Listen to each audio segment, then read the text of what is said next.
The Stranger, Season of Sunlight, Year 1. Was that an amazing breakfast, or what? She asked, as they finished the well-grilled fish together. Boleslava didn't exactly eat much, but they had managed to find some herbs and local plants which suited the pink entity just fine. Binky had eaten the lion's portion, but that had been expected, of course. Just short of middle age herself, the suit-clad woman fumbled for a cigarette which was gently, but firmly, pried away by the Cyclops staring into the ocean. You shouldn't have those. They smell bad. Smelling bad isn't good, even for giants. Sage advice, I suppose. Still, landing right in the water. I can't believe you swam out all that way to get me, criminy. I would have just let me drown, and no mistake. Something about the sentence bothered her. It might be the water still stuck between her ears, though. Maybe you should try not to think about things like that. Instead, we could go on an adventure. Boleslava stared up at her with huge eyes, and the older woman coughed, which trailed into laughter. You are literally the most adorable thing in the world, Aik. I could hug you forever. That sounds like a pretty good idea, though. Eventually, I imagine even I'd get tired of fishing and waiting at some point. Finding her socks and shoes and shaking the sand out of them, the stranger began unfolding and unpacking the bike she had brought.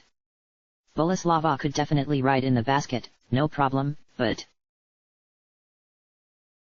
We're going to have to build you a bike, aren't we, Binky? It's no problem. I can walk. I'm good at walking.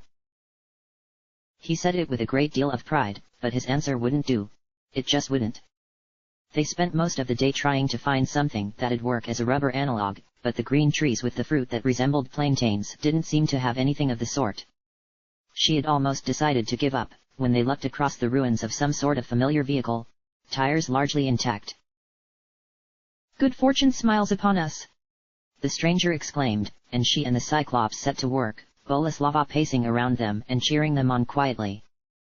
As they finished, however, the tiny pink being shook slightly. But it looks so rickety. The stranger rolled her sleeves back up and shook her head. Nah, this is fine. As long as we all wear helmets, at least, and avoid any potholes or antlions or whatever else lurks in the jungle proper. My head is too hard to be hurt by mere dirt. Binky rhymed, with pride. That's the spirit. Let's do this.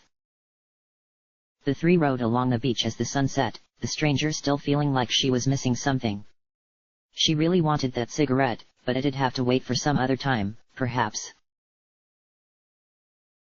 Eventually, they came to a large estate, complete with ghostly animated armors that stood to the side as their bike convoy approached. From far in the distance, great trumpets announced their arrival, and Binky scratched the back of his head with visible discomfort. They don't have to go to all that trouble to announce, Binky.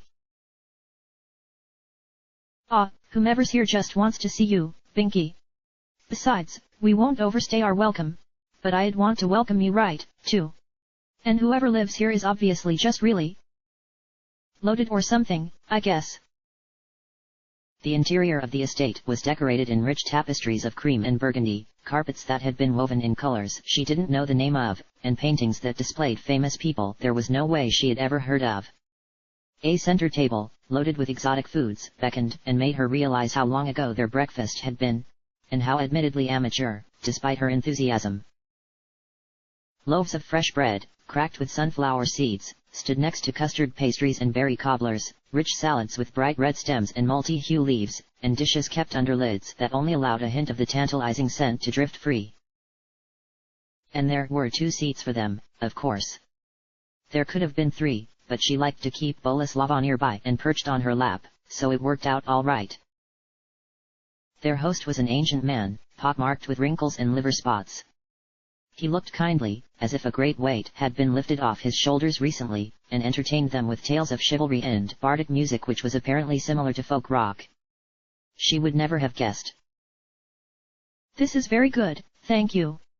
Boleslava entreated him kindly, puffed up in happiness. The old man rubbed his cheek and laughed heartily. No, think nothing of it, travelers. It is the duty of a good earl to extend his hand to all who might pass throughout his domain. Though, truth be told, I brought you 3 legendary heroes here because of a task even my bravest knights have had a problem with. Be forewarned, the legendary serpent, Isilthwist, is no simple foe. And so they reveled through the night, ignoring the storms that seemed not to touch the ground. Peaceful rain which instead lulled them into a safe and secure rest. Chapter end.